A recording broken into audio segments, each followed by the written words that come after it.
بسم اللہ الرحمن الرحیم۔ السلام علیکم دوستو، ویلکم کرتا ہوں عمران آفیشیل میں۔ سعودی عرب جانے والوں کے لیے سعودی گاہکہ کی طرف سے نیا سفری ہدایت نامہ جاری کر دیا گیا، جو میرے بھائی دوسرے ممالک سے 14 دن کوارنٹائن کر کے سعودی عرب میں داخل ہو رہے تھے، ان کے لیے ایک نئی شرائط لاگو کر دی گئی ہے۔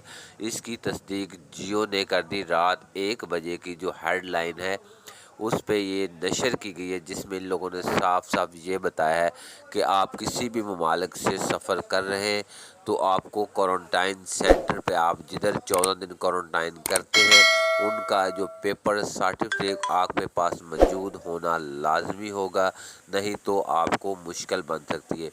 مثال کے طور آپ 14 دن کوارنٹائن جاتے ہیں دبئی، جو دبئی میں 14 دن کوارنٹائن سینٹر پہ آپ 14 دن ادھر کوارنٹائن کرتے ہیں، تو ان کا جو پیپر ہوتا ہے سرٹیفکیٹ، وہ اگر آپ کے پاس ہوگا تو آپ کو مشکل نہیں بنے گی۔ اگر آپ کسی دوست یا رشتہ دار کے پاس 14 دن کوارنٹائن کرتے ہیں تو اس کا پیپر تو آپ کے پاس نہیں ہوگا، تو پھر آپ سعودی عرب میں داخل ہوں گے تو آپ کو مشکل بن سکتی ہے۔ یہ سعودی گاہکہ کی طرف سے نئی شرائط لاگو کی گئی ہے، لیکن اس میں کتنی سچائی ہے یہ ابھی تک کنفرم نہیں، لیکن جیو نے اس کو رات 1 بجے نشر کر دیا ہے۔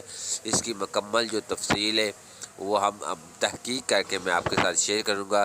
اس میں سچائی کتنی ہے، یہ واقعی نئی شرائط لاگو کی گئی ہے کہ نہیں، لیکن جیو نے اس کو نشر کیوں کیا، یہ اگر